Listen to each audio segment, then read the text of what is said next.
Baik Bapak dan Ibu sekalian, Bismillahirrahmanirrahim. Assalamualaikum warahmatullahi wabarakatuh. Alhamdulillahirabbil alamin wa bihi nasta'in ala umuri dunya waddin wa ala alihi wa sahbihi ajmain. Raditu billahi robba wa bi islami dina bi Muhammadin nabiyya wa rasulat. Bapak dan Ibu sekalian, pemirsa LCSD yang setia menanti kami di setiap Selasa malam.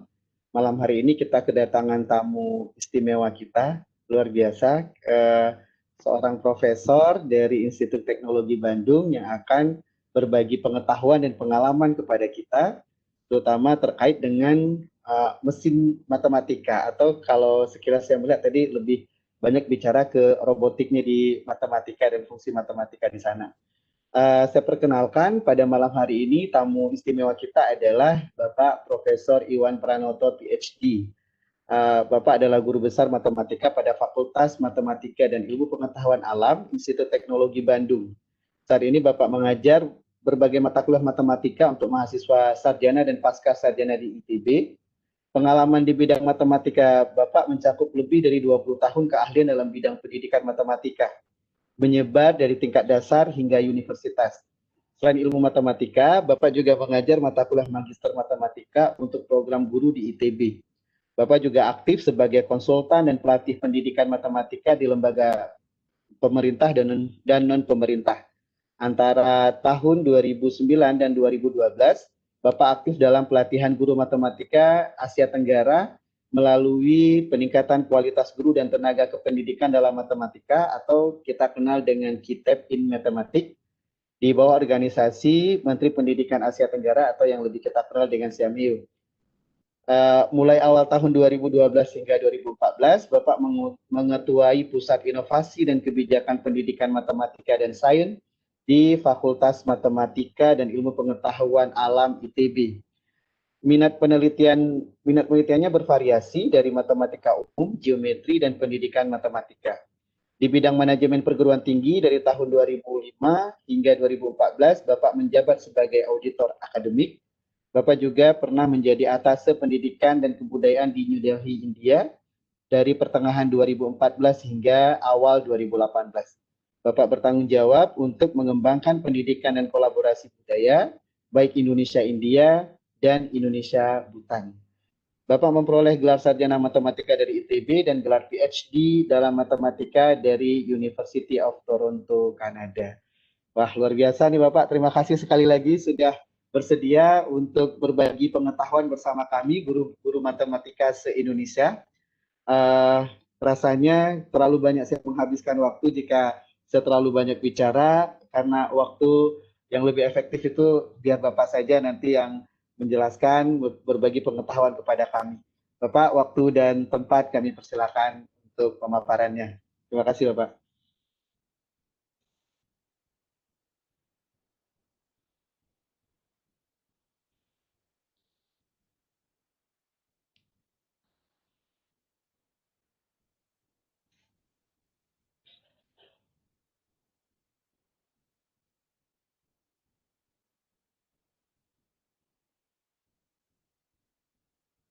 Ya, Bapak silakan. Baik, Ya. terima kasih. Ya. Selamat malam yang sudah hadir semua. Senang juga bisa bertemu, kita berdiskusi tentang ini ya, bagaimana peranan teknologi. Tetapi khususnya sebenarnya kita akan mendiskusikan bagaimana kehidupan sekarang yang syarat dengan kerjasama dengan mesin ya. Kita banyak sekali kegiatan kita, pekerjaan kita yang tergantung pada teknologi sekarang ya. Dan kita akan mendiskusikan itu ya. Saya akan mulai mengingatkan lagi ya, sebetulnya ada satu studi paling penting dari abad 20 ya. Di penghujung akhir abad 20 ada sebuah studi yang dilakukan oleh Murnin dan Levy, ya. Itu dua orang, yang satu seorang pakar dari MIT, yang satu dari Harvard. Jadi ini mereka berdua melakukan studi yang ingin menjawab keterampilan apa yang dibutuhkan di masa depan, gitu ya. Mereka melakukan studi itu dengan mempelajari bagaimana dari tahun 60-an ya sampai ke depan. Nah, berdasar studi itu sebetulnya OECD dan PISA itu membuat ujiannya. Jadi dokumen ini menurut saya dokumen paling penting dari abad 20 ya, pendidikan abad 20. Nah, saya akan melanjutkan dari dokumen itu karena mereka berdua membuat dokumen baru yang judulnya itu Dancing with Robots ya. Jadi berdansa dengan robot, menari dengan robot, yang menunjukkan sebuah nuansa bahwa robot bukan hanya sekedar untuk mengerjakan hal-hal yang sifatnya kognitif ya. Jadi kemungkinan akan melakukan sesuatu hal-hal yang kemungkinan di luar yang kita anggap biasanya kognitif, yang melakukan artinya ada seni di sana ya, ada emosi ya. Itu jadi sebuah judul yang menurut saya cukup provokatif ya. Jadi saya akan mencoba melanjutkan itu. Saya ini ya sharing dahulu ya. Silakan Bapak. Semoga, semoga sudah terlihat ya. Sudah terlihat, sudah jelas Pak. Oke. Nah, ini jadi saya akan melanjutkan. Judul ini gratis ya. Silakan dicari di Google. Dokumen ini menurut saya penting ya, karena ini yang menunjukkan, yang menggambarkan bagaimana kita di pendidikan harus merancang pembelajaran kita untuk masa depan. Ya. Masa depan itu artinya sekarang ya, karena dengan adanya pandemi ini sebetulnya mempercepat kita ke masa depan ya. Jadi masa depan itu sekarang ya. Jadi ini yang kita ingin menjawab ya. Sebetulnya pendidikan itu harus membelajarkan keterampilan apa ya, dengan semakin banyaknya teknologi terlibat dalam kehidupan kita. Ya. Nyaris kita sangat tergantung hari ini dengan teknologi ya. Bangun tidur pun kita sudah langsung berkegiatan dengan teknologi ya. Kita memeriksa kalender kita hari ini kegiatannya apa, kita sudah langsung melihat teknologi. Lalu kita memeriksa komunikasi dengan teknologi. Jadi kita berdampingan dengan mesin itu sudah pasti ya. Jadi ini yang kita ingin tapi menjawab. Di matematika kita harus mengajarkannya matematika seperti apa gitu ya. Itu yang kita ingin jawab. Ini saya mulai dengan melihat ya. Misalnya kita mencuci piring ya. Kalau kita mencuci piring, ini kira-kira komponennya seperti ini. Pertama, kita mengangkat piring kotor itu dari meja ya, setelah kita makan, kita mengangkat piring-piring kotor itu, jadi dari kita setelah selesai makan ya, jadi piring kotornya kita bawa. Kemudian apa yang dilakukan oleh kita? Lalu kita laburi dengan sabun ya, piring kotor tadi kita sabuni gitu ya, kita sabuni. Lalu kemudian kita gosok permukaan piring tadi. Kemudian kita setelah selesai, kita bilas dengan air. Kemudian kita keringkan. Dan setelah kering, lalu kita tumpuk. Kita tumpuk di lemari ya, piring-piring bersih itu. Pertanyaannya sekarang, dari rangkaian tugas ini, bagian mana yang dapat dikerjakan mesin? Bagian mana yang dapat dikerjakan oleh robot? Bagian mana yang dapat dikerjakan oleh komputer? Sebetulnya melaburi piring kotor dengan sabun, menyabuni kayaknya dapat ya, mesin dapat melakukan. Menggosok juga bisa, tidak masalah. Membilas apalagi, hanya menyemprotkan air, tidak masalah. Mengeringkan juga bisa. Tetapi mengangkat piring kotor dari meja kita itu rasanya sampai sekarang masih manusia ya. Kenyataannya kalau dishwasher itu tidak ada yang dishwasher itu mengambil dari meja kita selesai lalu itu tidak ada. Jadi ini yang melakukan yang bagian pertama itu manusia. Yang paling akhir setelah kering lalu kita tumpuk, kita simpan di lemari, itu juga manusia. Jadi sebenarnya di tugas dishwashing ini ya, mesin dishwasher ini sebetulnya masih membutuhkan peran manusia.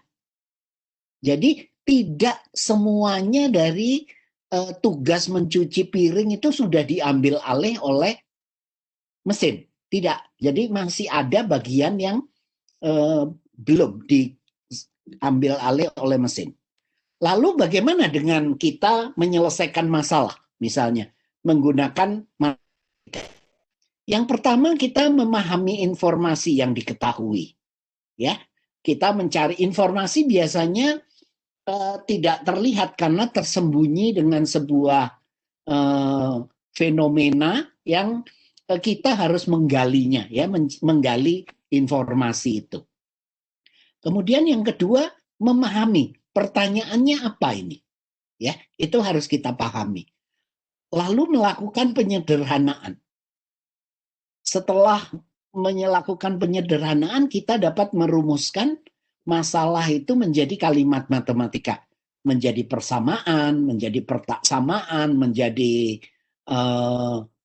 banyak yang lain lagi. Tetapi sudah bentuknya matematika. Kemudian mencari solusi matematikanya. Dari solusi matematika itu baru kemudian kita tafsirkan solusi itu ke masalah nyata semula. Nah, dari sini yang mana yang dapat dikerjakan oleh komputer? Yang mana yang dapat dikerjakan oleh kalkulator?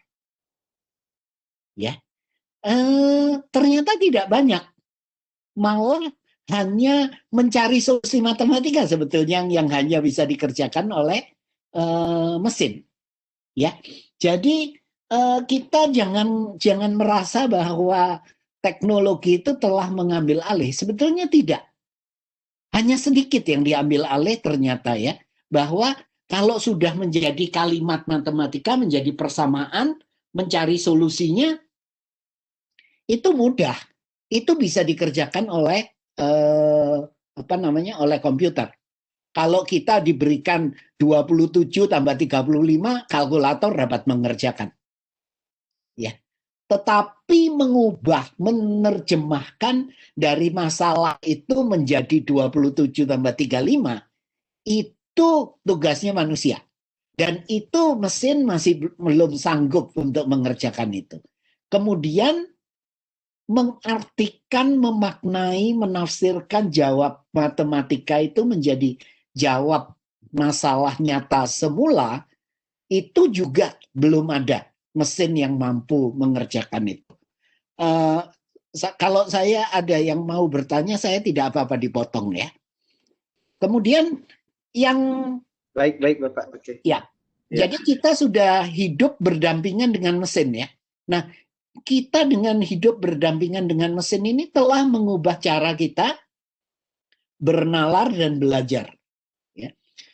Saya teringat suatu hari saya berkunjung ke dosen saya. Dosen sudah senior, sudah pensiun, tetapi beliau suka sekali membaca buku sejarah sebetulnya ya, terutama sejarah kolonial, era kolonial. dan artinya bukunya bahasa Belanda kebanyakan. Lalu beliau bilang ke saya datang ke sana, lalu beliau bilang, saya ini sedang membaca buku sejarah, gitu ya. Kemudian ada satu kata yang dia tidak mengerti. Beliau bilang begitu ke saya. Lalu saya tanya, katanya apa gitu ya. Saya lalu diberitahu, saya bilang, beliau bilang, saya sudah cari di kamus bahasa Belanda, tidak menemukan. Karena buku itu memang bahasa Belanda, tidak ditemukan. Lalu saya tanya, katanya apa gitu ya. Beliau menyebutkan, lalu mengeja, lalu kemudian ya kita yang dari yang usianya lebih muda ya, kita langsung membuka ponsel kita ya. Lalu kita ketikkan kata itu ke Google ya. Kemudian muncul. Setelah muncul, saya cari pertama ya kita cari di bahasa Belanda ya. Tetapi ternyata Google mengatakan mau dicari di bahasa, diterjemahkan dari bahasa Portugis, dia tanya. Oh, ternyata bahasanya dari kata itu dipinjam dari bahasa Portugis. Nah, saya sekarang merenung cara belajarnya guru saya dengan cara belajarnya saya, apalagi cara belajar murid saya, sudah sangat berbeda. Ya, saya tidak mungkin belajar seperti itu lagi tanpa menggunakan teknologi. Jadi saya harus berdampingan dengan mesin untuk saya bisa belajar, saya bisa bernalar. Ini sudah berubah ya dari generasi satu ke generasi selanjutnya. Caranya saya bernalar, caranya saya belajar sudah sangat berbeda. Apalagi nanti anak-anak saya, cucu-cucu saya akan semakin berbeda lagi ya. Jadi hidup berdampingan dengan mesin ini telah mengubah cara kita bernalar dan belajar ya. Saya sedang senang bermain dengan Siri ya. Anda tahu kalau yang pakai Apple ada program ini ya, Siri ya. Anda bisa bertanya secara lisan lalu dijawab ya. Saya bertanya, ini saya iseng saya bertanya, Siri, seberapa mungkin saya menemukan seekor singa di kota saya, gitu ya. Saya bertanya itu, nggak bisa menjawab dia ternyata, ya. Dia menunjukkan yang mungkin terkait dengan serangan singa katanya ya. Kemudian tempat-tempat yang untuk mengunjungi, melihat singa katanya. Kemudian bagaimana dan lainnya yang tidak ada urusan dengan jawabnya pertanyaan saya. Tetapi Siri itu paham kata per kata. Mengerti dia, setiap kata dia mengerti. Tetapi kalau memaknainya, saya yakin anak usia 5 tahun lebih paham pertanyaan saya. Gitu ya. Paling-paling Siri ini kalau saya tanya yang lebih mendalam gitu pertanyaan ya, itu paling menjawabnya that's a good question, katanya gitu ya. Dia hanya sampai di situ. Tetapi kita lihat di sini ya. Jadi kemampuannya Siri tadi sebetulnya tidak betul-betul berhasil menyamai kemampuan manusia. Ternyata tidak ya. Jadi memahami kata per kata itu mudah ya. Tetapi ternyata memaknai secara utuh kalimatnya, pertanyaannya, ternyata Siri gagal ya. Kalau Anda bisa coba ya tanya ke Google atau tanya ke Siri, tanya seekor anjing bisa melompati rumah tidak gitu ya. Seekor anjing bisa. Saya yakin anak usia 6 tahun bisa menjawab. Tapi Siri tidak dapat menjawab. Dia akan menunjukkan Anda pengen beli anjing gitu. Dia tanya gitu. Jadi bisa kebayang ya, ternyata tidak sehebat itu. Yang kita idolakan komputer itu, kemajuan teknologi, ternyata tidak sehebat itu. Manusia masih banyak yang punya kemampuan yang tidak, masih belum diambil alih. Tapi sayangnya pendidikan kita tidak mengerti itu. Pendidikan kita masih mengajarkan kecakapan-kecakapan yang sebetulnya sudah diambil alih oleh komputer. Yang belum diambil alih justru tidak pernah diperhatikan. Ya, itu yang malam ini kita akan mendiskusikannya. Ya, mesin itu jadi ada dua ya, dengan keadaan peranan mesin sekarang ada di kehidupan kita. Mesin itu pertama menggantikan pekerjaan manusia. Misalnya yang contoh yang paling mudah, yang tadi ya, misalnya mencuci piring. Itu mesin sudah dapat menggantikan. Untuk penjaga portal tol, ya, gerbang tol itu sudah dikerjakan oleh mesin. Yang membukakan portal, yang yang menerima pembayaran kita, itu semua sudah mesin. Yang menutup portal lagi itu mesin lagi. Jadi sebenarnya itu peranan mesin yang menggantikan pekerjaan manusia. Tetapi yang tadi saya berikan contoh, pada saat saya mau belajar tentang kata baru, saya mengeksplorasinya, atau seandainya saya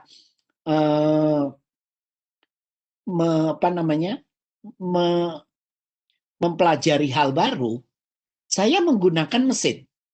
Tetapi mesin itu hanya mendampingi saya. Mesin itu melengkapi saya. Kayak tadi ada Google ya. Saya menggunakan Google, itu melengkapi. Jadi perannya mesin ada dua. Menggantikan pekerjaan manusia dan mesin yang melengkapi. Ternyata sebenarnya menggantikan pekerjaan manusia, mesin yang menggantikan pekerjaan manusia itu, ini yang ditakutkan pada abad 20 ya. Ini jadi dianggap ini membahayakan ya, robot akan membahayakan, mesin akan membahayakan karena pekerjaan manusia akan diambil alih oleh mesin. Ternyata ketakutan itu tidak terbukti. Ternyata tidak banyak yang diambil alih ya. Yang diambil alih seperti penjaga portal tol itu tidak banyak yang seperti itu ya. Yang lebih banyak sebetulnya yang bawah ya, yang melengkapi atau meningkatkan pekerjaan manusia. Dengan adanya mesin, dengan adanya teknologi komputer ya, seorang dokter misalnya itu dapat melakukan operasi jauh lebih bagus, jauh lebih canggih dibanding dia hanya mengandalkan pada citranya dari matanya ya. Dengan teknologi nano itu menggunakan yang mikro itu seorang dokter dapat mengoperasi pada presisi yang luar biasa tinggi yang tidak mungkin dengan ketelitian tubuh manusia ya, tidak mungkin. Mata manusia tidak akan mungkin. Tetapi dengan dengan teknologi yang sangat baik, pencitraan yang sangat baik, seorang dokter dapat melakukan operasi yang membutuhkan presisi sangat tinggi. Artinya, pekerjaan ini walaupun menggunakan teknologi tetap membutuhkan kemampuan mengoperasinya manusia. Jadi keterampilan dokter membedah itu tetap dibutuhkan. Jadi tidak diambil alih. Di sini juga banyak ya hal-hal seperti ini. Jadi kecakapan-kecakapan yang sebetulnya ini ya, berdansa dengan mesin ya. Ini jadi kita berkolaborasi dengan mesin. Di sini sebetulnya yang kita harus banyak bekerja di bagian butir kedua ini. Jadi butir pertama jangan khawatir, tidak begitu masalah. Butir kedua yang menjadi tantangan kita. Bagaimana kita menari bersama mesin, ya. Bagaimana kita berkolaborasi untuk mengerjakan sesuatu. Itu yang akan dibutuhkan di masa depan. Untuk sebuah komputer dapat berfungsi dengan baik, ada dua syarat, ya. Ada syarat pertama, informasinya harus dikenali, karena komputer tidak bisa diberikan langsung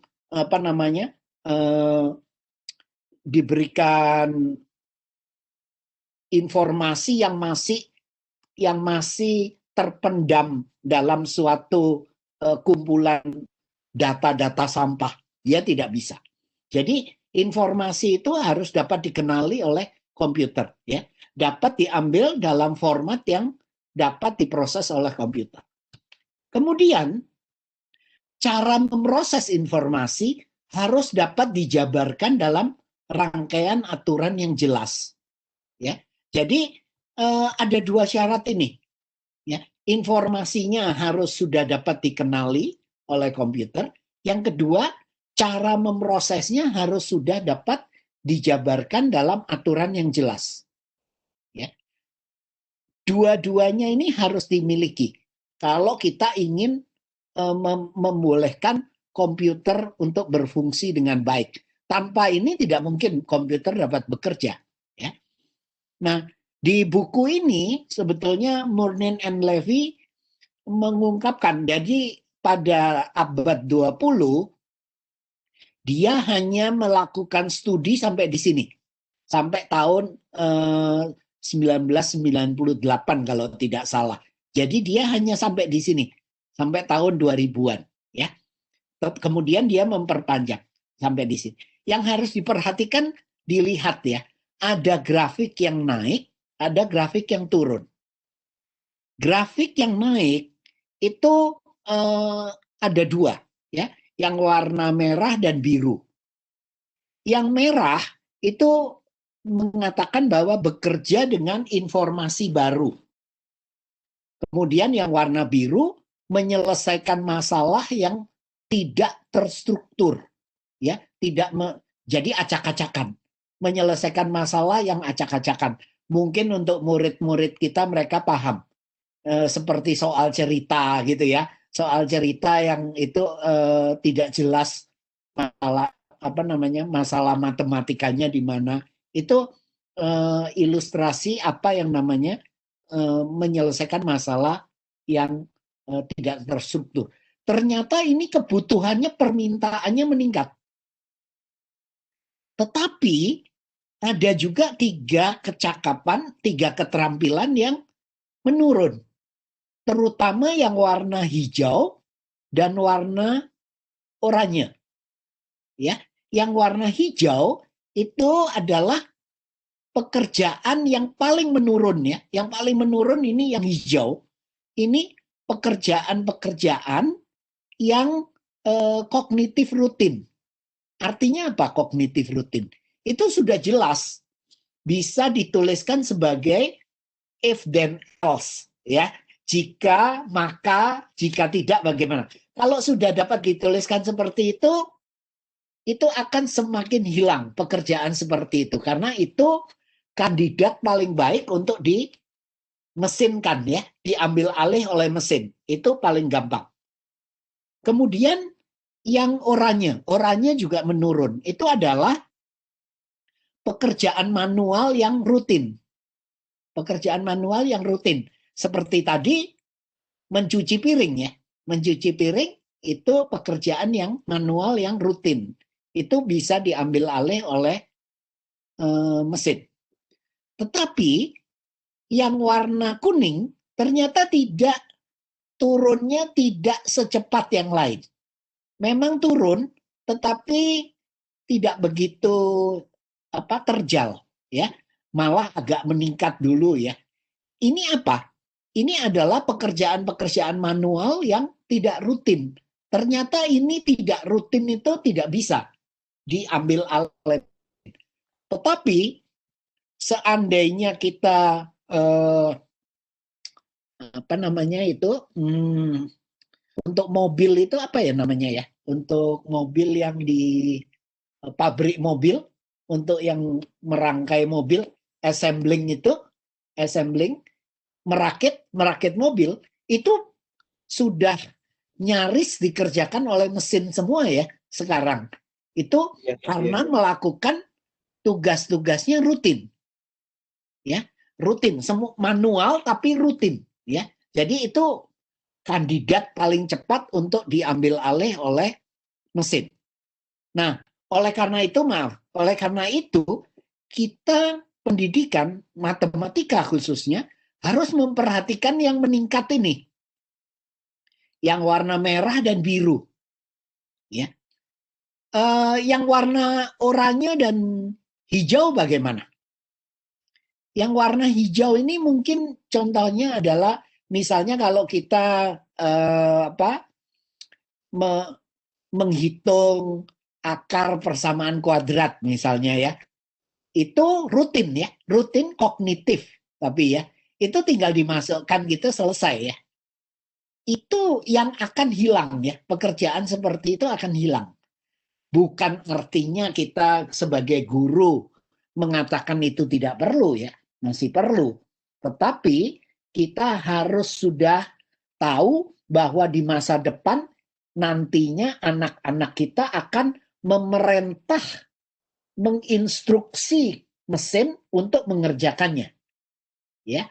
Jadi ini tidak akan dilakukan oleh manusia. Tetapi manusia harus mengerti bagaimana mengerjakannya. Kalau kita tidak mengerti, kita tidak bisa perintah mesin untuk mengerjakan. Ya, di sini tapi penting. Ini menghitung seperti itu untuk akurat dan cepat. Itu memang kelemahan manusia ya. Manusia itu paling jelek kalau dituntut untuk teliti, dituntut untuk bekerja cepat ya. Tidak, manusia itu justru tidak baik dalam pekerjaan seperti itu. Tapi mesin sebaliknya itu justru mengerjakan hal yang rutin berulang-ulang, bisa teliti ya gitu ya. Tetapi manusia tidak. Kalau sudah sering, apalagi untuk saya gitu, bosen ya. Mengerjakan berapa kali bosan, terus ngantuk gitu. Oke, hari ini jadi pekerjaan yang mengikuti petunjuk spesifik dan jelas itu akan semakin banyak diambil alih oleh komputer. Ya. Nah, ini juga jenis-jenis pekerjaan ini paradoksnya adalah pekerjaan-pekerjaan yang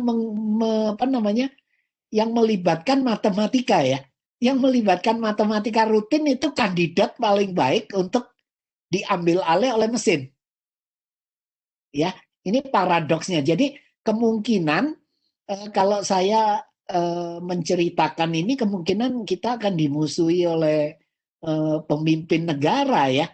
Karena kalau kita sudah dapat menuliskan secara spesifik cara mengerjakannya, instruksinya jelas, sistematis, maka itu dapat terancam dua hal. Dapat diambil alih oleh mesin, yang kedua dapat dikirim ke tempat jauh, ke negara lain yang punya buruh biayanya, gajinya rendah. Ya, kalau buruh gajinya rendah ini kandidat. Jadi kalau saya punya perusahaan, kalau pekerjaannya dapat saya rumuskan cara menyelesaikannya dengan secara spesifik, petunjuknya itu saya bisa instruksikan ke negara lain. Ya, bisa dikerjakan oleh robot atau dikirim ke sebuah negara yang mungkin buruhnya murah. Jadi bisa dikerjakan di sana. Ini yang terjadi di Amerika Serikat ya. Jadi pekerjaan-pekerjaan itu makanya tidak ada di Amerika Serikat lagi. Ya. Nah, artinya sekali lagi ini tidak mengatakan bahwa kita memusuhi pekerjaan-pekerjaan yang seperti ini ya. Karena yang dapat merumuskan petunjuknya tetap manusia. Yang dapat menerjemahkan, merancang ini petunjuknya bagaimana mengerjakannya itu manusia. Jadi di sini ada pekerjaan baru lagi, ya, tidak masalah. Oke, Prof, ya, kita buka sesi tanya atau mungkin Prof masih ada beberapa menit untuk kemudian kita buka sesi tanya. Ini bagaimana? boleh boleh. Saya Kita buka. matikan dulu ya kalau gitu. Ah ya, baik. Bapak dan Ibu sekalian, kita buka sesi tanya jawab dulu sekaligus seperti biasa kita punya 2 giveaway dan saya nanti akan membaca giveaway yang pertama dan saya akan membantu Prof untuk memberikan hadiah bagi yang cepat dan yang paling benar. Baik, kita buka sesi tanya jawab dulu. Untuk ini ada Pak Anton yang sudah memberikan emoticon tanya, tapi sebelumnya sudah duluan ada di kolom chat. Ini ada dari, semoga saya tidak salah ya, Bu Cintali Batistuta.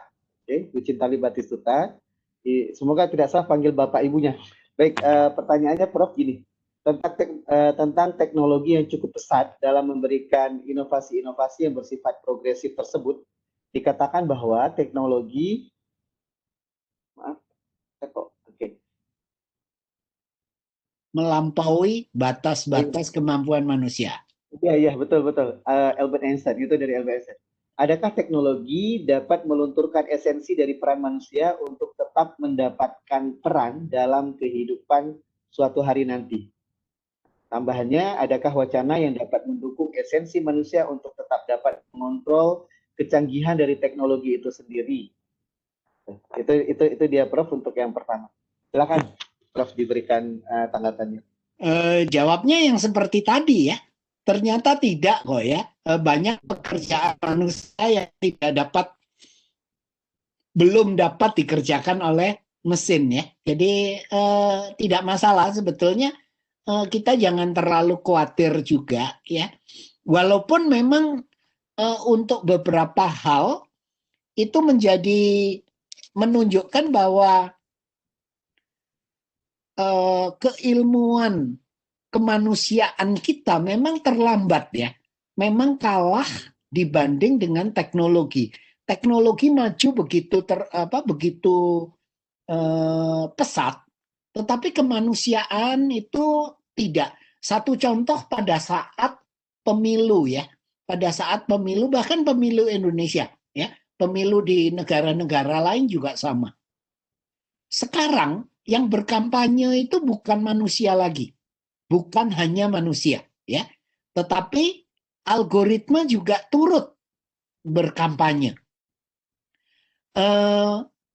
Algoritma itu mengirimkan berita-berita tertentu ke kita ya, memilihkan berita-berita tertentu. Kalau kita Facebook gitu itu mengirimkan berita-berita yang cocok untuk kita, jadi mempengaruhi kita ya. Nah, dari sisi hukum kita belum ada aturan bagaimana algoritma boleh turut berkampanye, turut mempengaruhi. Ya, yang kita berikan tapi sekarang itu betul-betul hak berpendapat untuk algoritma, untuk mesin. Mesin dapat padahal itu yang kita hak berpendapat, kebebasan berpendapat itu esensi dari manusia, bukan untuk mesin. Tetapi kemanusiaan, salah satunya hukum, ilmu hukum, itu belum maju sampai di sana.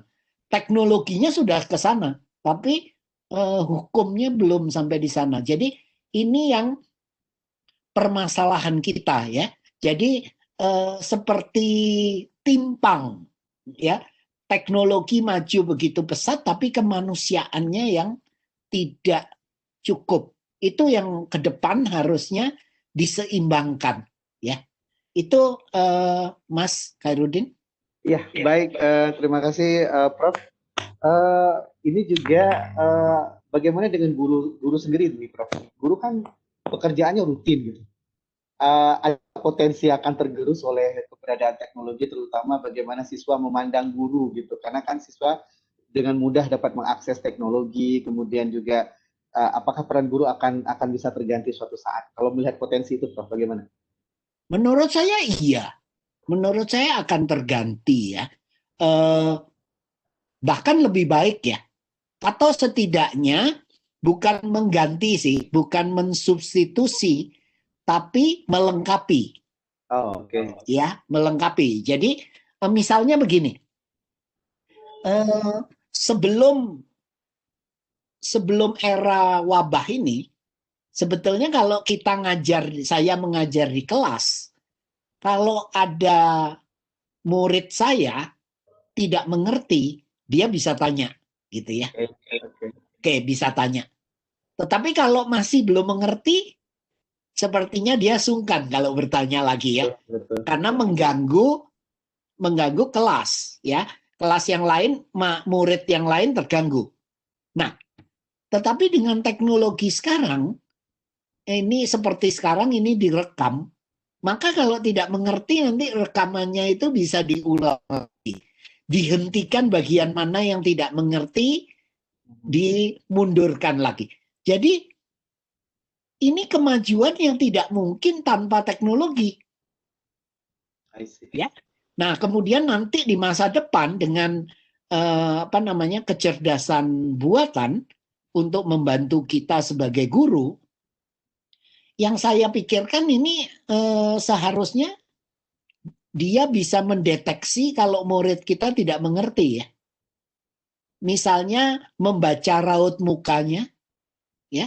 Kalau mengernyitkan dahi, oh dia artinya tidak mengerti dia. Sekarang kita sebagai guru tidak mungkin memperhatikan satu persatu murid kita kan. Iya. Apalagi kalau 200, 500. Tidak mungkin, mustahil.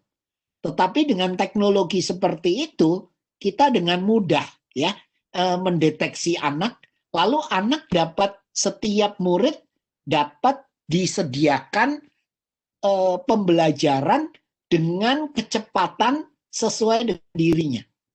Yang mustahil dilakukan oleh seorang guru manusia. Iya, iya. Dan itu sudah dilaksanakan ya. Di Cina sudah ada mentor yang seperti itu melakukan. Jadi kecerdasan buatan sudah dijalankan gitu ya. Dan kalau kita masih mengatakan anti teknologi, ya Mustahil. memang sudah saatnya Anda diganti mesin gitu ya. Kita eh, yang mungkin masih belum bisa itu guru memotivasi muridnya ya, guru memberikan apa namanya Pendidikan, pencerahan pendidikan ya, karakter. memberikan inspirasi ya, hal-hal seperti itu yang mungkin mesin kesulitan. Seperti tadi ya, Siri ditanya hal-hal yang mendalam dia tidak bisa. Tetapi kalau sudah pengetahuannya sudah terumus dengan baik gitu, wah susah kita menandinginya, ya begitu. Baik, baik. Prof, saya baca pertanyaan di chat dulu, nanti kita lanjut ke Ya. yang bertanya langsung ya, teman-teman. Saya satu lagi aja dulu. Bisa coba lihat. Ini, ini ada pertanyaan dari Frankie Fonso. Bagaimana tanggapan Prof mengenai kecerdasan artifisial yang bakal menggantikan manusia? Barusan kita sudah Barusan, jawab. barusan Ya. ya, barusan sudah jawab. Tapi ada satu poin ya yang mungkin penting ya disebut. Ada artificial intelligence dengan virtual reality ya. Oke. Ada dua teknologi dalam pendidikan yang menurut saya berbeda tapi ya. Artificial intelligence itu seperti mengambil alih kecakapannya manusia. Oh, iya. Tetapi virtual reality sama augmented reality itu justru menambah keterampilannya manusia. Contohnya gini, misalnya saya seorang petugas pemadam kebakaran, ya. Kalau saya ingin berlatih dengan dengan berlatih betulan, saya harus membakar rumah ya untuk masuk gitu ya, untuk melakukan itu.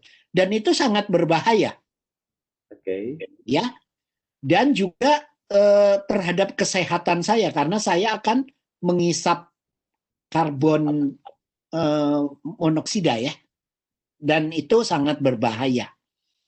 Tetapi dengan virtual reality, dengan augmented reality, kebakaran itu bisa saya simulasikan.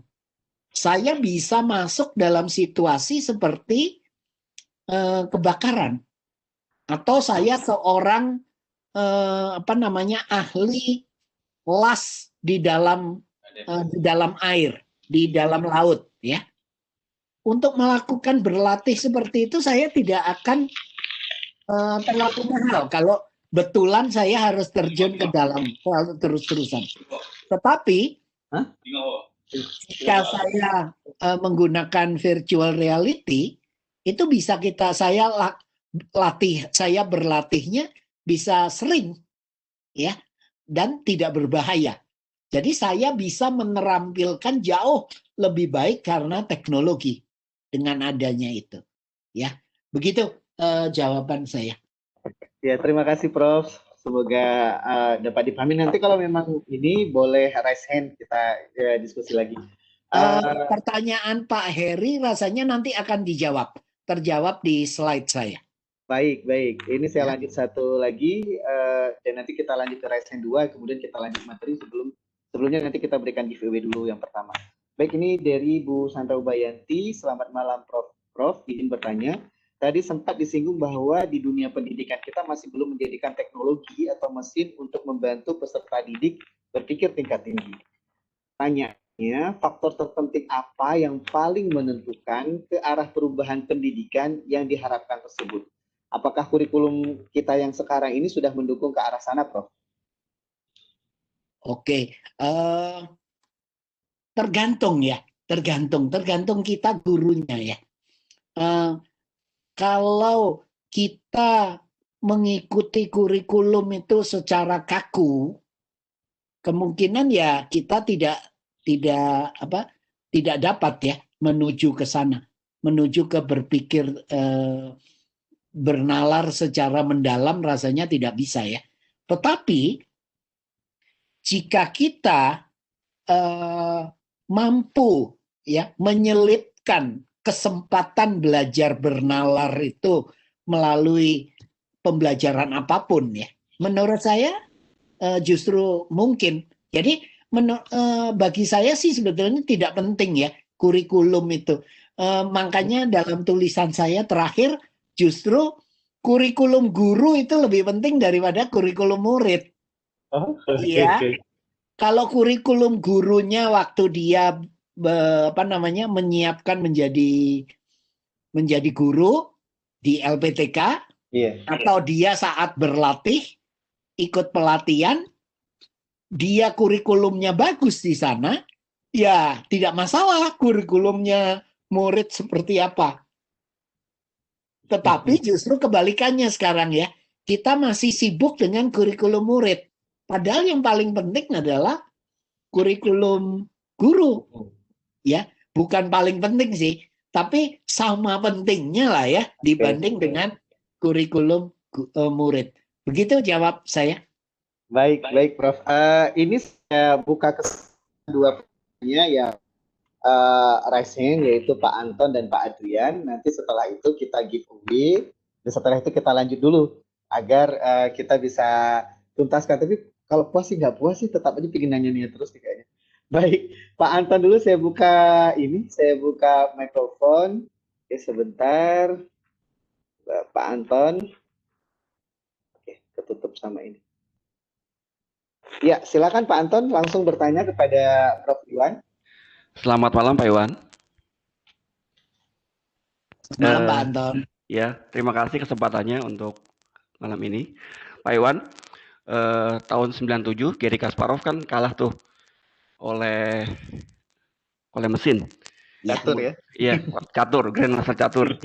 Kemudian itu kan catur kan salah satu yang dianggap sebagai perwakilan matematik pada saat itu. Kemudian orang tahu oh catur tidak mewakili matematik. Kemudian 2015 KG itu The Chinese Game of Go. Jadi permainan Go dari China itu kalah juga oleh AlphaGo. Dulu padahal susah sekali ngalahin itu. Kemudian itu kan Chinese of Go itu dianggap oh itu benar-benar kayak matematik karena kombinasi permainannya ribet gitu dan sebagainya. Tapi kalah juga oleh AlphaGo, mesin juga. Kemarin September 2020 Quantum Magazine bilang tahun depan sekarang sedang dilatih AI untuk ikut Olimpiade Matematik. Tahun depan mungkin akan ditandingkan. Nah, jadi seperti yang Pak Iwan prediksi gitu. Guru matematika bisa senjakala banget nih. Udah kita udah makin tipis kesempatannya gitu. Jadi apakah pernyataan dari Pak Iwan yang bilang dancing with mesin itu cuma lip service atau penghalusan dari bahwa sesungguhnya kita emang udah deket banget kalah dari mesin gitu. Jadi makanya kita kudu bagaimana gitu. Jadi kata-kata itu hanya penghalusan bahwa kita benar-benar kalah gitu. Apalagi ditambah minimal kalah dari orang yang atau manusia-manusia yang bisa lebih ngedance bareng mesin daripada misalnya Indonesia gitu. Kita gampang banget install aplikasi.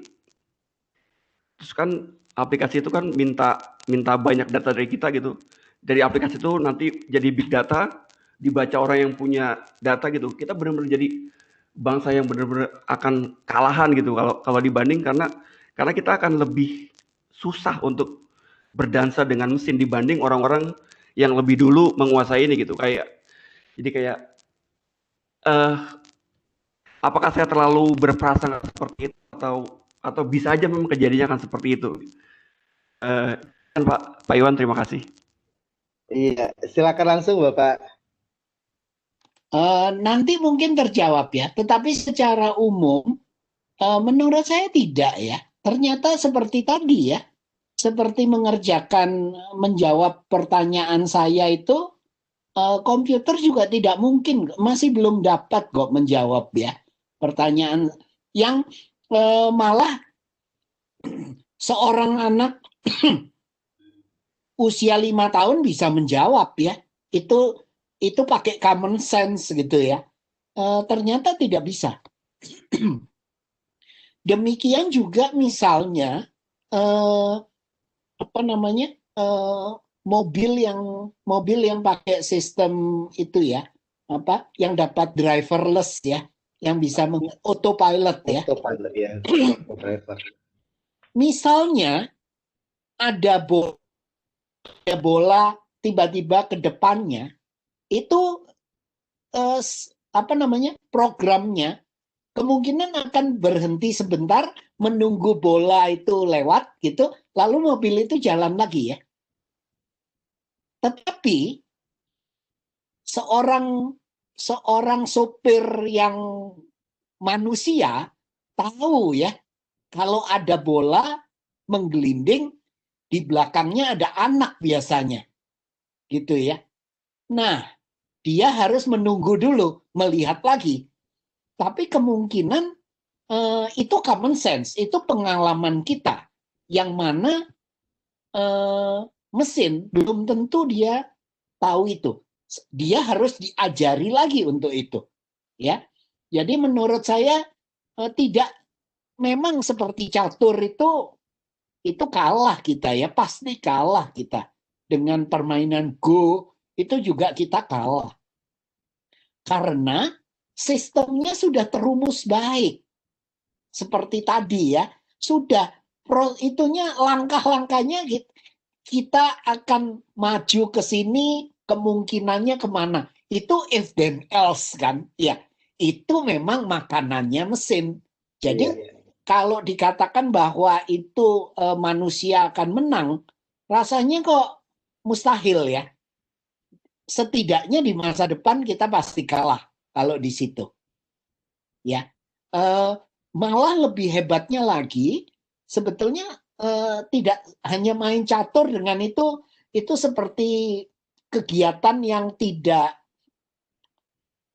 manusiawi ya, dalam tanda kutip ya, karena itu sangat sangat logis, sangat itu ya. Tetapi gini, pada tahun lalu saya mungkin perlu diralat ya.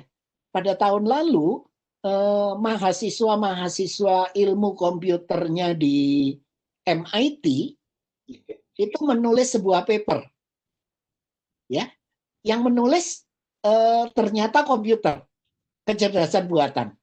Dan mereka kirim pakai nama samaran, dikirim ke jurnal dan diterima diterbitkan. Lalu setelah itu mereka bilang, itu loh, itu yang mengerjakan bukan kami, itu yang mengerjakan adalah kecerdasan buatan.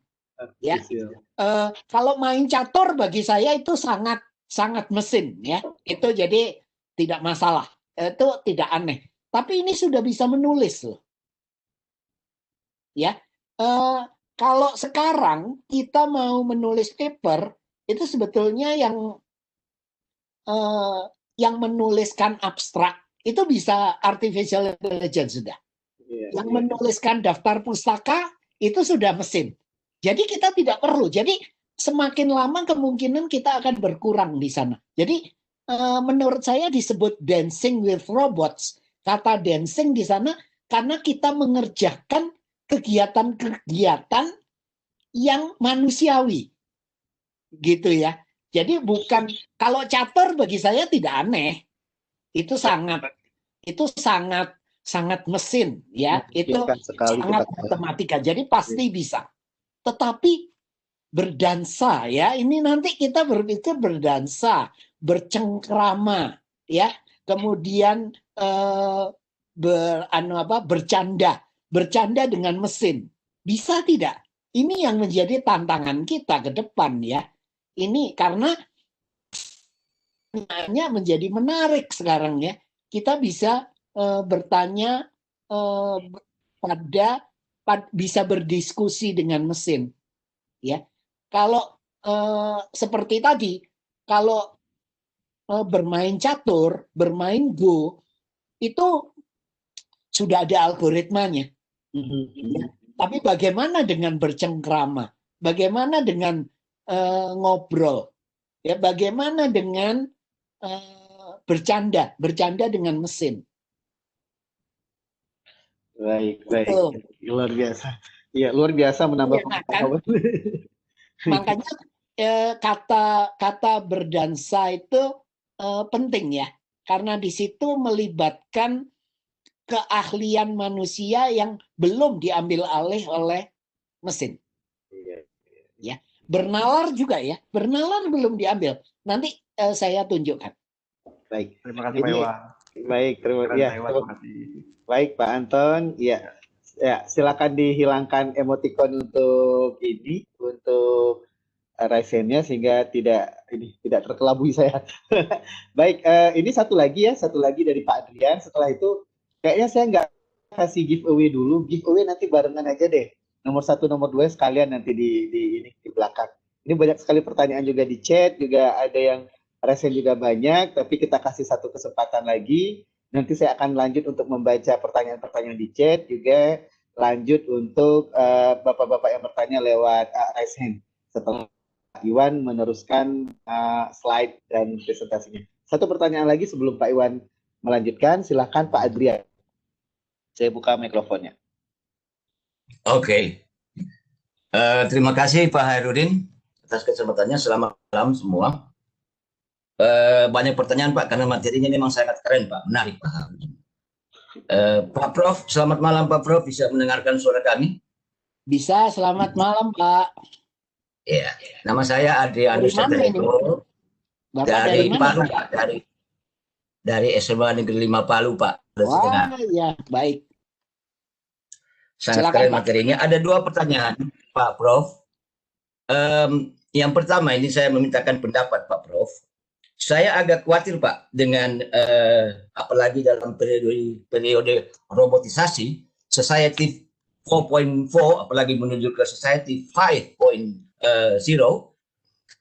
robotisasi pada pekerjaan-pekerjaan yang dilakukan manusia ini akan jelas akan memberikan dampak pengurangan tenaga kerja.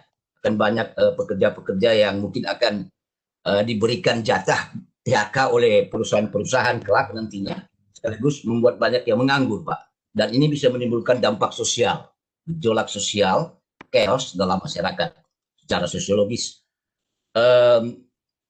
Itu yang pertama, bagaimana pandangan Prof mengenai hal ini? Seberapa jauh misalnya dampaknya? Begitu. Yang kedua, karena manusia ada ciptaan Tuhan, jelas melebihi dari komputer atau robot ciptaan manusia itu sendiri. Kalau manusia kan, Prof, kita sama-sama tahu mempunyai IQ, intelligence quotient, ada EQ, emotional quotient. Emotional quotient sendiri nggak ada pada komputer robot, sehingga ciri khas manusiawi mencintai orang lain misalnya nggak bisa kita ajarkan kepada komputer atau kepada robot. Itu yang saya khawatir, nanti banyak pelajar kita akan terlalu fokus pada robotisasi ini sehingga sense of humankind itu mulai hilang. Sense of humankind, rasa kemanusiaan agak menurun. Ini pandangan subjektif saya, Prof. Gimana tanggapan Prof untuk ini? Terima kasih. Baik, terima kasih, Pak. Mengatakan bahwa robot tidak akan menyamai manusia itu mungkin maaf, menurut saya terlalu takabur ya. Itu manusia yang menurut saya tidak boleh kita takabur, bahkan terhadap mesin ya. Kita tidak boleh, kita harus tetap menjadi makhluk yang bersahaja ya. Bahkan bukan saja pada binatang ya. Kita juga tidak mengatakan binatang itu lebih rendah dari kita ya. Kita maaf saya mengatakan itu karena kita sesama makhluk hidup harus itu ya. Dan saya harus tambahkan, bahkan kita tidak boleh merasa takabur dengan mesin ya. Mengatakan mesin tidak mungkin dapat menggantikan saya, belum tentu ya. Saya rasanya begitu sombong kalau mengatakan itu. Belum tahu masa depan seperti apa, kita tidak tahu ya. Kemungkinan bahwa nanti di masa depan manusia badan-badan kita sebagian digantikan oleh mesin, walaupun tidak seluruhnya ya. Kemungkinan itu terjadi ya. Masa depan itu kita tidak tahu. Jadi kalau saya tidak begitu takabur sampai di sana ya, mengatakan bahwa manusia itu pasti lebih hebat dari robot, tidak ya, belum tentu. Bahwa manusia yang membuat iya, tetapi buatan manusia itu bisa lebih hebat dari dirinya. Contohnya kalkulator ya, yang sederhana. Kalau untuk berhitung ya kita kalah. Tapi anehnya orang Indonesia itu banyak yang buatnya dengan kalkulator ya, dilombakan ya cepat-cepatan. Menurut saya itu yang keliru ya, melihat teknologi secara keliru. Kemudian perasaan, bahwa perasaan itu sekarang hanya dimiliki manusia, betul. Tetapi setelah perasaan itu dapat dikuantifikasi, dapat diubah menjadi angka, itu sudah dapat diproses oleh mesin. Jadi bahwa sekarang belum ada perasaan, sebentar, tunggu dulu. Gitu ya. Kita tidak bisa mengatakan masa depan seperti sekarang. Kita belum tahu. Bisa saja ya. Bisa saja nanti kapan-kapan kita sudah mulai berpikir ya. pacaran nanti dengan robot aja gitu ya. Itu cerita fiksi ya. Sekarang masih cerita fiksi, tapi kita tahu ya itu. Nulis aja udah bisa sekarang, Prof. Ingin istri yang penurut mungkin memilih robot. Oke, terima kasih Pak Prof. Terima kasih Pak Hai. Ya, terima kasih Pak Adrian. Bapak Ibu sekalian, kita teruskan dulu pemaparan dari Prof. Ini kemarin semakin menarik ini. Prof, kita teruskan dulu, mungkin sekitar 20 menitan, nanti kita lanjutkan lagi dengan pertanyaan-pertanyaan. Bapak Ibu, mohon maaf, kita lanjut dulu sebentar. Baik, silakan Prof. Baik, saya lanjutkan. Ini sudah terlihat lagi ya? Sudah Bapak, sudah. Ya, oke. Nah, dengan keadaan seperti sekarang ya, dengan mesin terlibat dalam kehidupan kita, dalam pekerjaan kita, maka kita menjadi bertanya, ya, yang paling penting kalau begitu apa, gitu ya, pendidikan.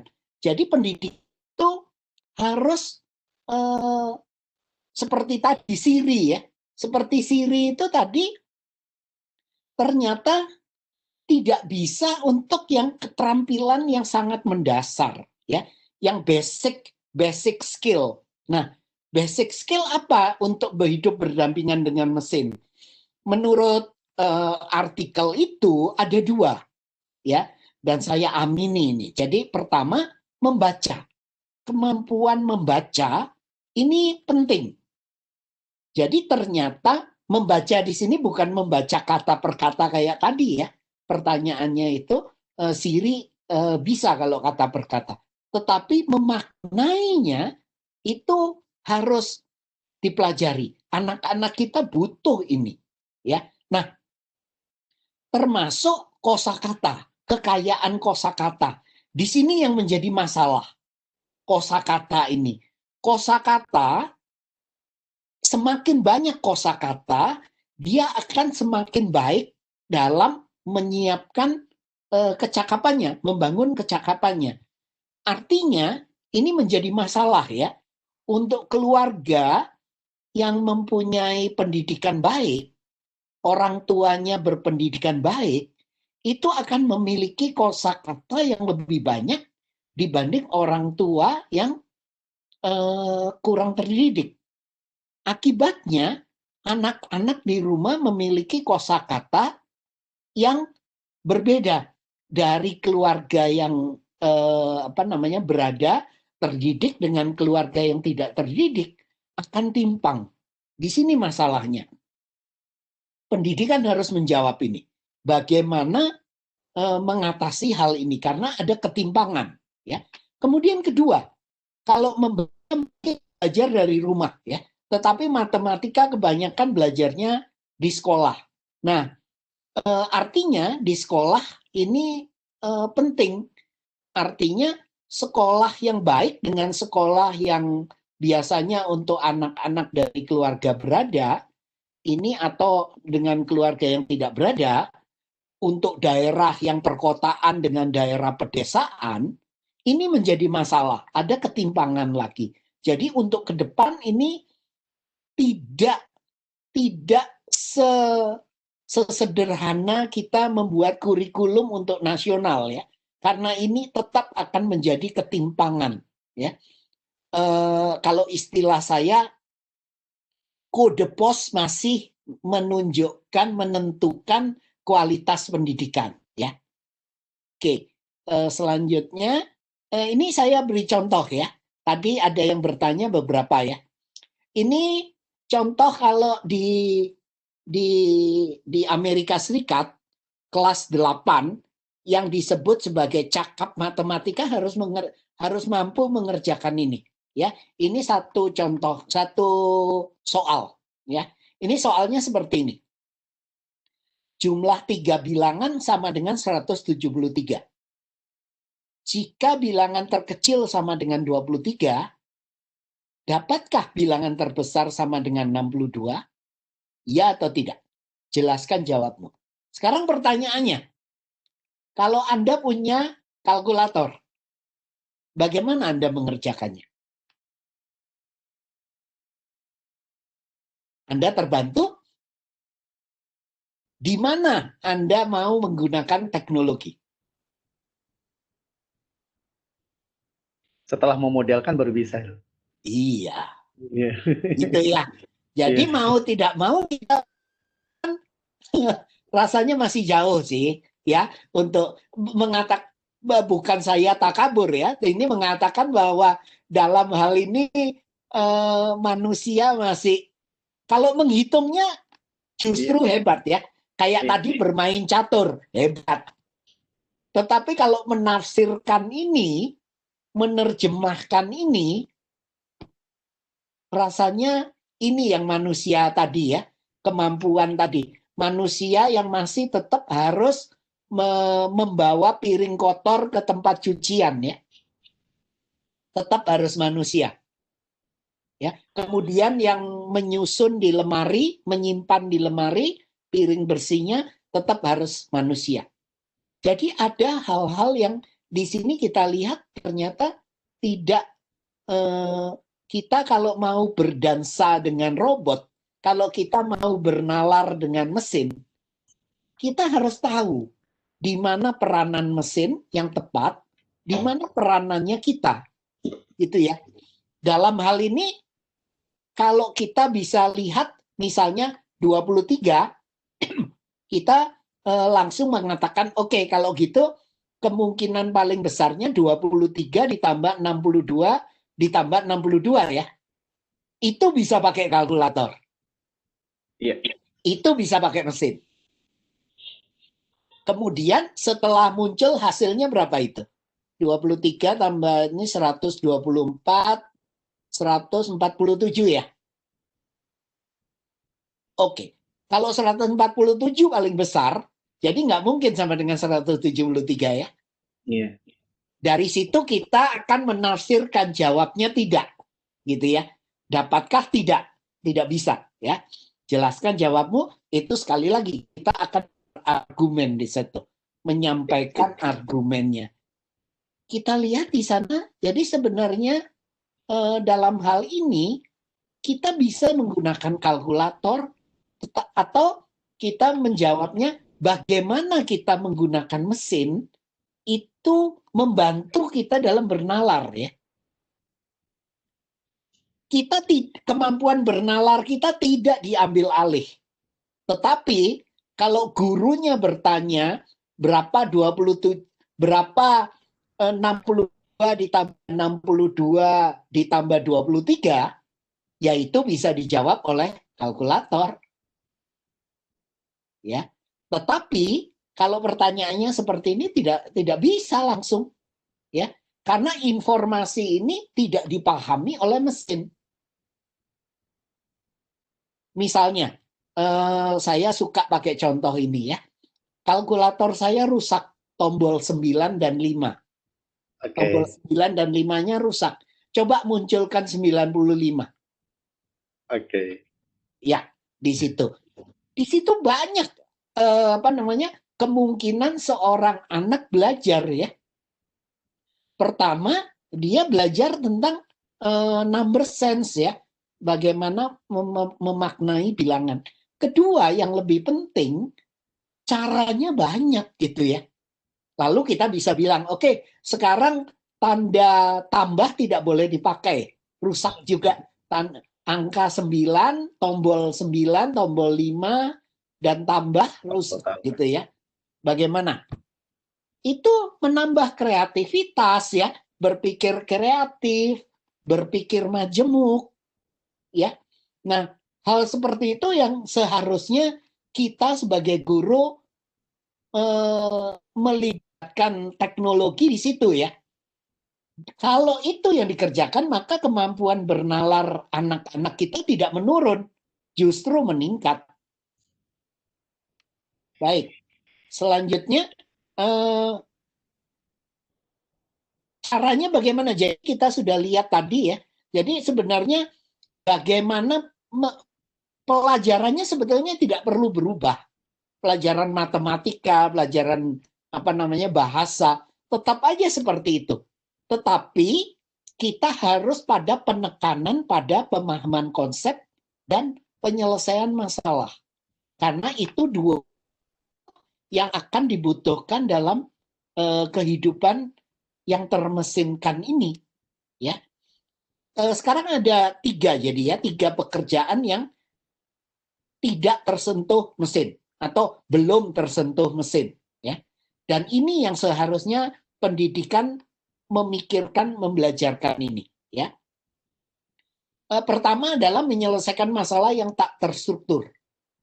Jadi masalah yang belum pernah dilihat sebelumnya, ya, masih acak-acakan masalahnya. Ini murid kita harus sering melakukan seperti ini, ya. Dan kita guru jangan cepat-cepat memberitahu cara mengerjakannya. Ya, mereka harus mengalami kesulitan, harus mengalami kegagalan, kerepotan, ya. Untuk sampai mereka mengalami aha gitu ya.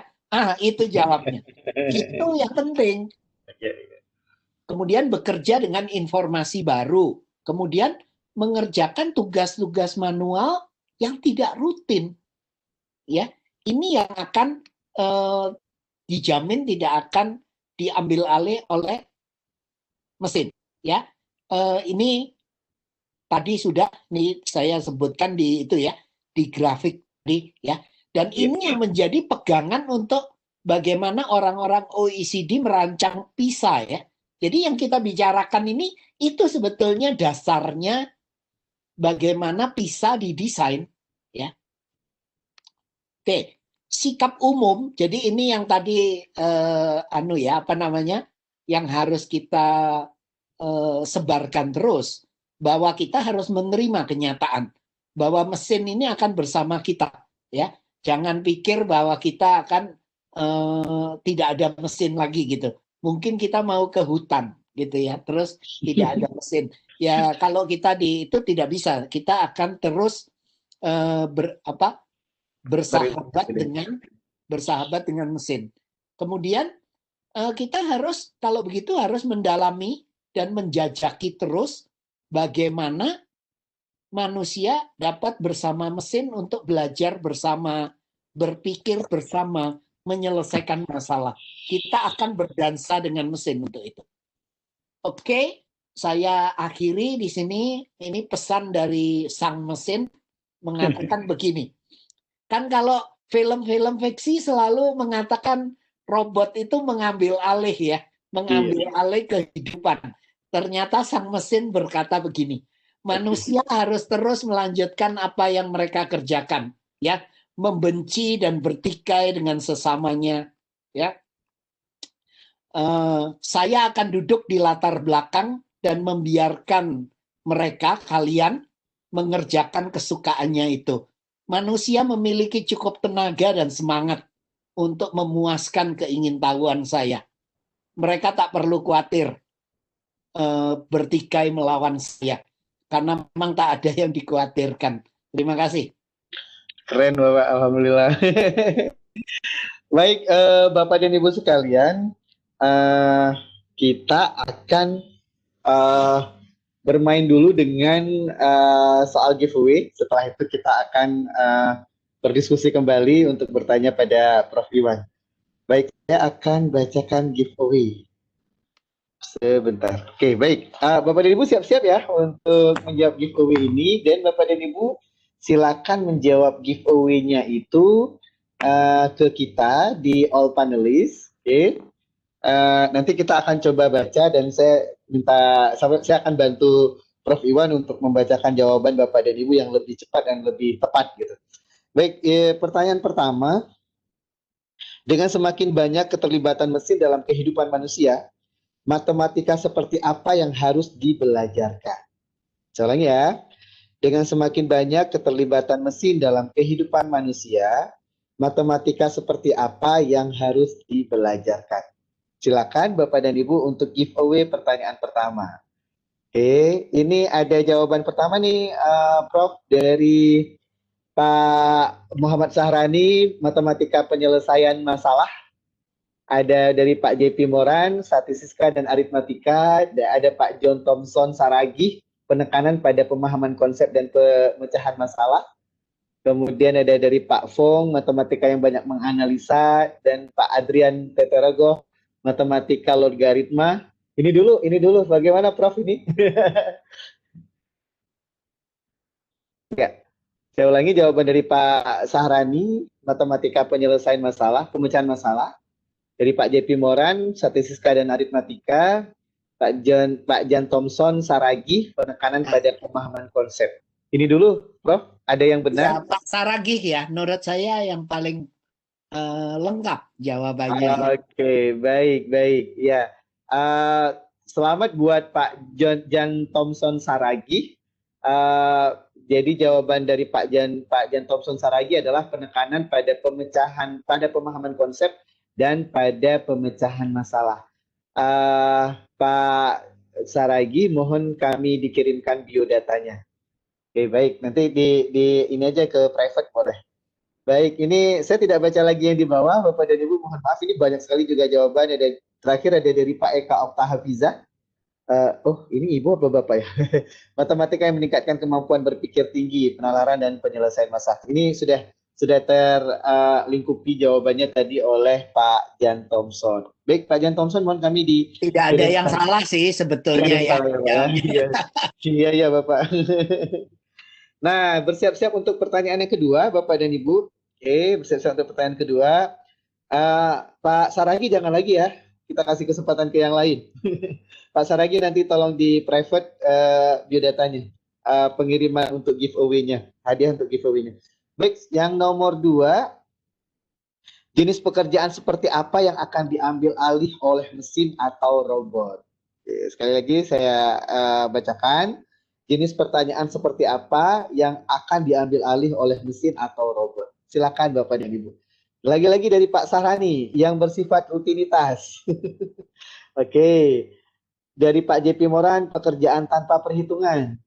Oke, saya tunggu sampai 5 jawaban dulu, nanti saya serahkan ke Prof. Yang mana yang akan kita konklusi dulu. Oke, baru 2. Yang ketiga dari Pak Fong, yang bersifat rutin, terstruktur dan spesifik dari Pak Fong. Kemudian dari Pak Heri, yang bersifat rutin, ini juga sama dengan Bu Maya Rohmayati, bersifat rutin dan instruksional.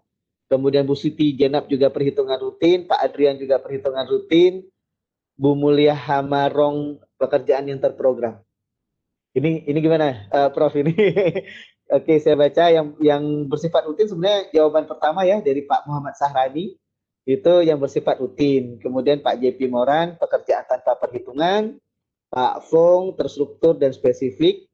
Yang lainnya sih sama seperti Pak Sahrani, yang terstruktur gitu, rutin gitu. Nah, ini gimana, Prof? Atau masih belum? Saya bacakan. Ada 2 ini, tapi harus dipilih yang pertama mungkin ya.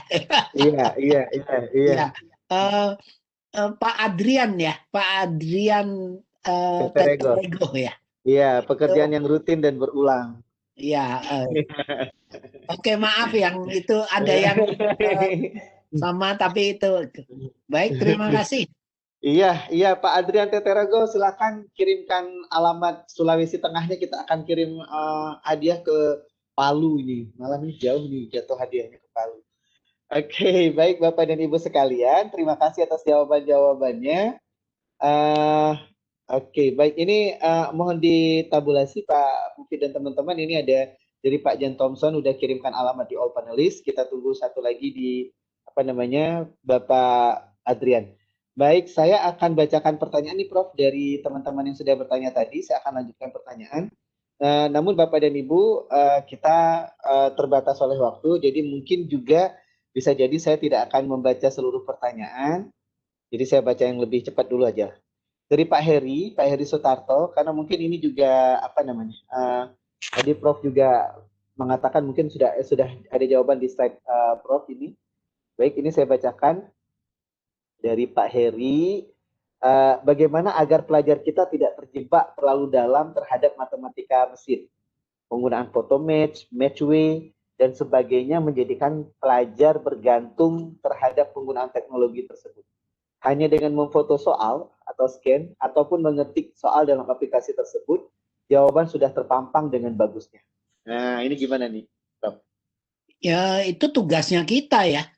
Ya, Kalau aplikasi. gini, jadi kita membuat pertanyaan, mengajukan masalah di kelas, itu tidak boleh dapat dijawab oleh Google, tidak boleh dijawab oleh Wolfram Alpha ya. Alpha yang sering Ya, ada atau stepnya yang lagi. tadi software-software yang tadi. Iya, betul. Kalau bisa dijawab ya salahnya kita. Ya. Tetapi kalau soal yang tadi saya tunjukkan rasanya nggak bisa ya. Wolfram Alpha juga belum bisa ya mengerjakannya. Harus eksplorasi yang udah seperti itu. Iya, betul. Jadi gampang kok sebetulnya. Tidak susah juga untuk membuat apa namanya? Menyiasatinya ya gitu. Tetapi memang berbeda ya. Cara kita bertanya sekarang itu berbeda dengan cara bertanya saat sebelum ada teknologi ya. Oke. Iya, gitu. Semoga menjawab. Oke, gitu ya Pak ya, Pak Heri. Kemudian Bu Cinta Libatisuta atau Bapak ini saya juga. Seberapa yakinkah Profesor terhadap keseimbangan teknologi untuk manusia tersebut? Sementara peran pendidikan kita tertinggal ratusan tahun di belakang untuk menyeimbangi arus dari teknologi tersebut. Saya tidak begitu masalah ya sebetulnya dalam hal itu kita sama-sama ya dengan adanya wabah ini sebetulnya semua kedodoran kok ya pendidikan ya. Jadi di dunia itu, tapi ya tergantung kita sekarang. Kita sekarang di garis awal yang sama semua ya sebetulnya. Yeah. Jadi tinggal kita mau menjawabnya bagaimana.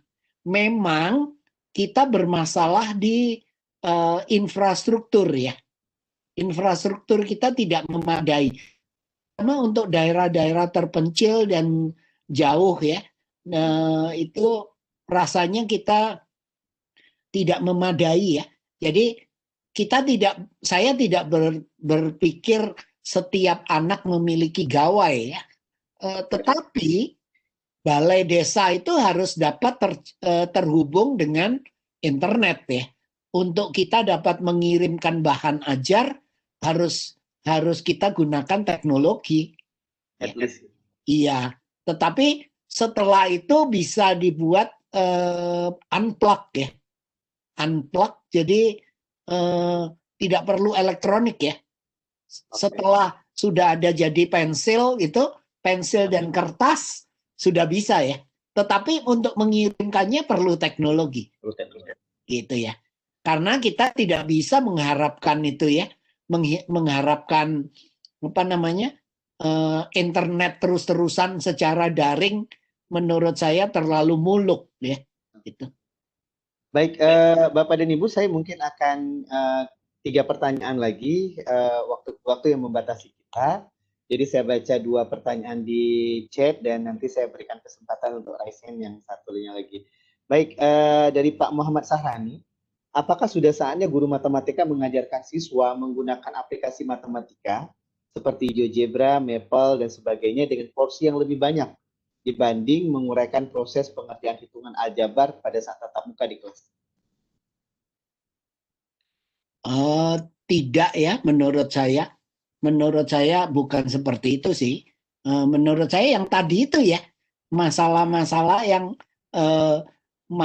yang dia boleh saja pakai teknologi gitu ya. Tetapi bukan untuk menggantikan bernalarnya dia. Oke. Gini, sering ini pertama melihat bahwa kita ada satu pandangan mengatakan bahwa anak itu dengan adanya komputer, dengan adanya mesin membuat manusia jadi bodoh. Itu tidak boleh. Ya, jangan sampai kecakapannya manusia membuat manusia itu kecakapannya menurun dengan adanya mesin. Justru dengan adanya mesin manusia bisa meningkat kecakapannya. Dan memiliki kecakapan baru. Kecakapannya baru, betul. Yang tidak ada sebelumnya, gitu ya. Yang tadinya tidak penting. Ingat, sebelum ada Google, kita harus kalau mau cari pengetahuan tertentu, kita harus ke perpustakaan. Kalau ada yang setua saya pasti tahu bagaimana sulitnya ya, pakai katalog ya, pakai kartu, sulit itu carinya. Tetapi sekarang kita tidak perlu tidak perlu ke perpustakaan, cukup di ponsel kita ya, 24 jam ya, kita langsung bisa cari. Jadi ada kecakapan baru dengan adanya teknologi itu tidak mengurangi kecakapan saya. Memang ada kecakapan saya yang sudah menjadi kedaluarsa. Ya. Nah, salahnya pendidikan kalau itu tidak dimutakhirkan. Ya, kecakapan itu harus dimutakhirkan dengan melihat kecakapan-kecakapan baru. Ya. Begitu, Pak Khairuddin. Iya, Bapak. Ini satu pertanyaan lagi yang saya baca dari kolom chat. Mohon maaf yang lain, Bapak dan Ibu. Bagaimana pandangan Bapak dengan exoskeleton prototipe rangka mesin yang dikendalikan oleh gelombang saraf, termasuk artificial intelligence kah? Di mana? Aduh, bisa diulang? Maaf, saya nggak dengar. Iya, ini saya juga baru tahu. Bagaimana pandangan Bapak dengan exoskeleton prototipe rangka mesin yang dikendalikan oleh gelombang saraf, termasuk AI kah? Wah, nggak tahu ya. Iya sih. Itu mungkin hanya bukan di masalah kognitif ya, kali itu teknologinya itu ya untuk apa? Saya mungkin belum tahu. Iya, saya juga baru dengar itu. Iya, tolong dikirim aja, nanti coba saya pikirkan. Nanti saya jawab secara itu lewat surat. Oke. Baik Bapak dan Ibu sekalian, saya buka kesempatan bertanya dua orang. Pertama Pak Jufri Adi. Silakan Bapak, saya buka mikrofonnya. Pak Jufri, silakan Bapak. Mikrofonnya sudah saya buka. Oh, malah dimatikan lagi. Baik, saya ke Pak Hendra. Oke, Pak Hendra, saya buka mikrofonnya ya. Silakan Pak Hendra. Iya Pak Prof. Ada dua pandangan soal robot di dunia ini ya, yang besar, versi Amerika dan Jepang. Jadi Amerika menganggap bahwa suatu hari robot bisa menjadi musuh manusia. Maka oleh karenanya mereka membuat robot itu bentuknya fungsional. Sementara Jepang sebaliknya menganggap robot justru akan membuat peradaban manusia menjadi super sejahtera. Makanya robot-robot dari Jepang itu biasanya bentuknya seperti human. Bagaimana pandangan Bapak terhadap hal tersebut? Terima kasih. Baik. Ya, langsung aja Prof. Kalau saya pribadi sih keduanya bagus ya. Biarkan aja mereka masing-masing mengembangkan versinya, yang satu berbentuk manusia gitu, hominid gitu, yang satu tidak. Ya, kita bisa belajar dari keduanya. Kita bisa menggabungkan nanti. Iya. Tidak masalah. Kita tidak perlu fanatik memilih salah satu. Kita bisa belajar dari keduanya. Demikian, mudah-mudahan menjawab. Justru menguntungkan kita. Terima kasih Pak Hendra pertanyaannya. Saya lanjut. Saya buka mikrofon bagi Bu Siti Malika. Silakan Ibu.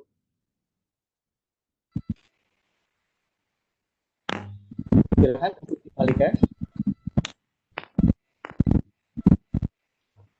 Adakah?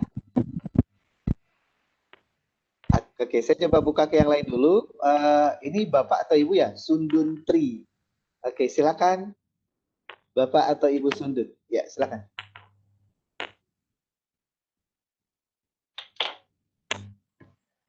Halo, Ibu. Ibu Sundun atau Bapak, silakan bertanya. Saya sudah buka mikrofon. Halo.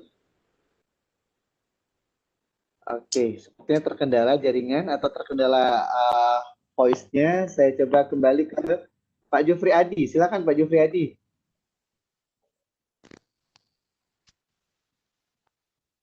Pak Jufri? Baik, sepertinya juga tidak. Terakhir saya coba ke Pak Fong. Pak Fong, silakan. Permisi. Permisi. Kayaknya tidak terkontrol suaranya. Baik, Prof, kita sudah pukul 20.50. Seru sekali diskusinya, Prof. Mungkin karena nanti sebentar lagi ada bagian dari pihak Casio untuk mempromosikan Casio Teacher Competition, dan juga nanti ada dari pihak dari pihak reseller yang akan mempromosikan tentang Casio.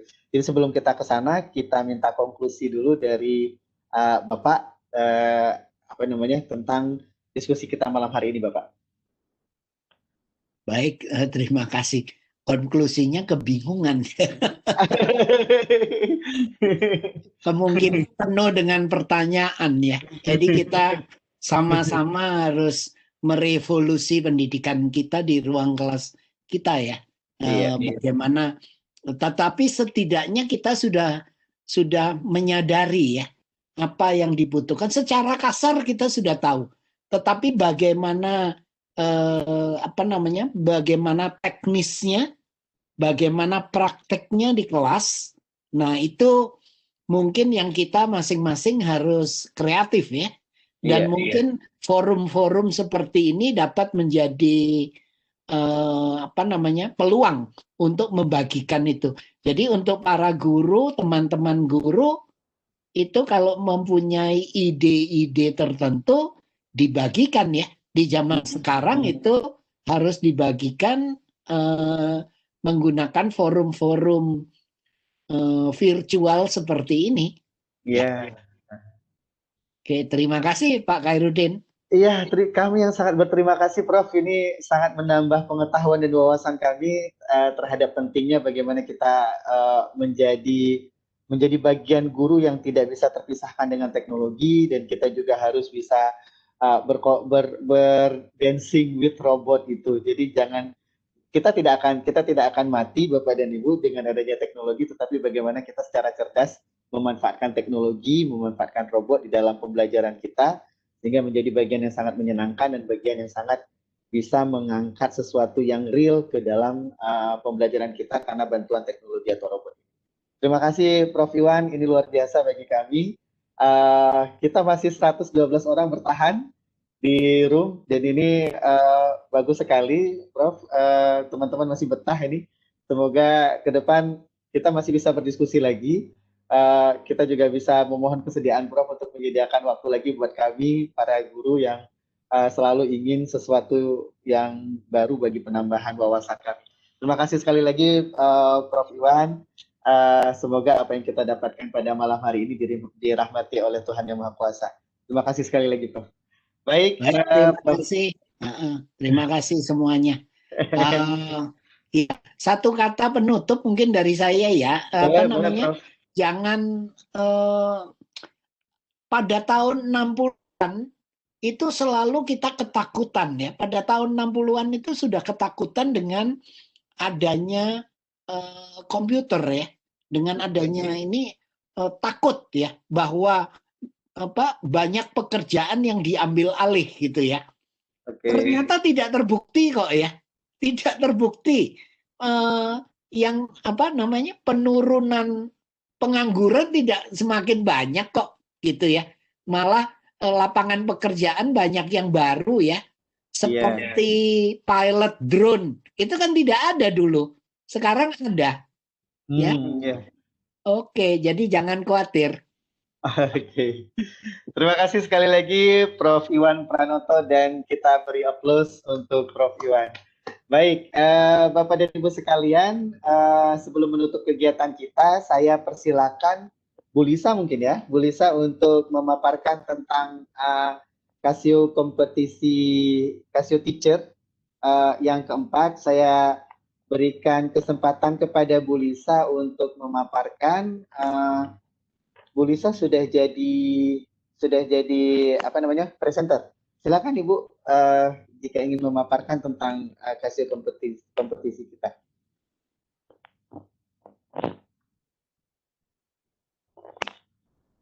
Cek Bu Lisa, halo. Atau dari Bu Pinta, silakan.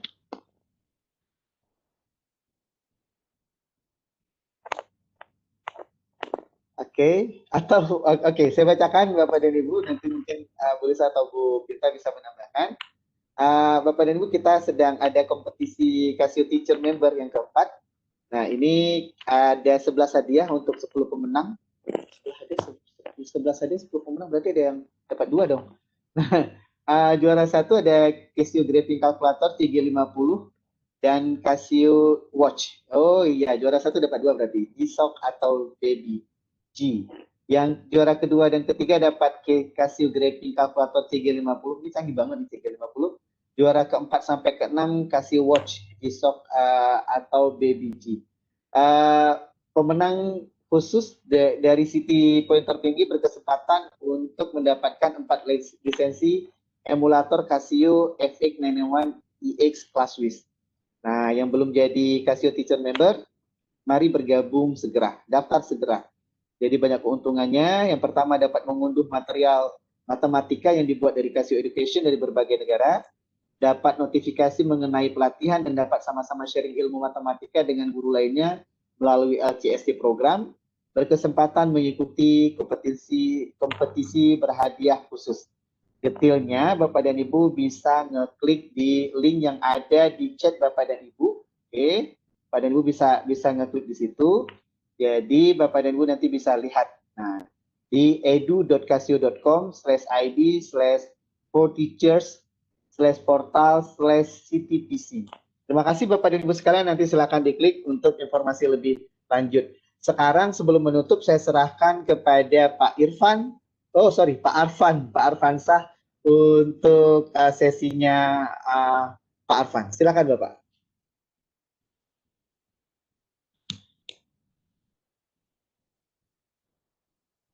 Pak Arfan, cek Pak Arfan, silakan.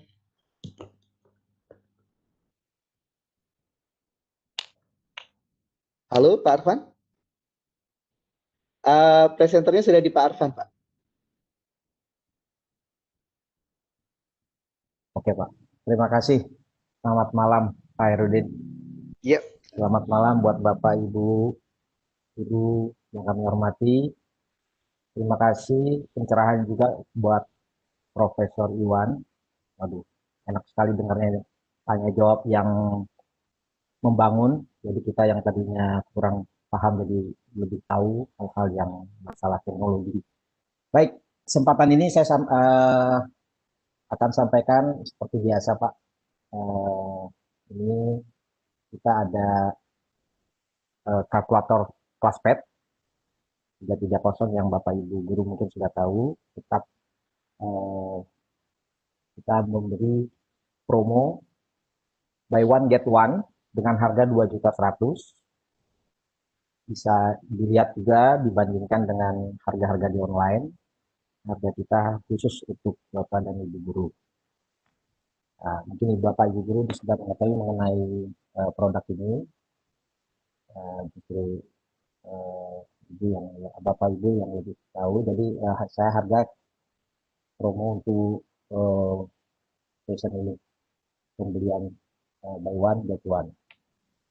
Jadi, kemudian untuk Classwiz juga kita ada promo untuk Bapak Ibu Guru. Untuk FX991X kita khusus untuk kepemilikan guru harga 288.000. Nah, di pemesanan bisa hubungi PT Asaba, yaitu saya Arfansyah dengan WA yang tertera di layar. Nah, mudah-mudahan belum ada layarnya deh. Iya, dari tadi saya sudah kasih kuasa presenting, Pak. Silakan. Sorry, Pak. Iya. Sorry. Oke. Saya cari di layar mana tadi? Keren di layar HP saya, Pak. Ini, Pak. Sorry. Oke. Ini baru jelas. Nah, ini saya ulangi lagi. Transpet 330 dengan beli satu dapat satu dengan harga 2.100.000 dan kita ada tipe kelas Swiss juga 99 FX 991EX dengan harga kepemilikan guru Rp288.000. Pemesanan bisa ke PT Asaba dengan saya dengan WA yang tercantum di layar. Sekarang kelihatan Pak ya? Iya, ini udah jelas nomornya nih, udah ada 0811 1865 255 ini. Iya. Iya. Silakan 24 jam untuk pemesanan, untuk tanya jawab mengenai produk ini. Silakan hubungi saya.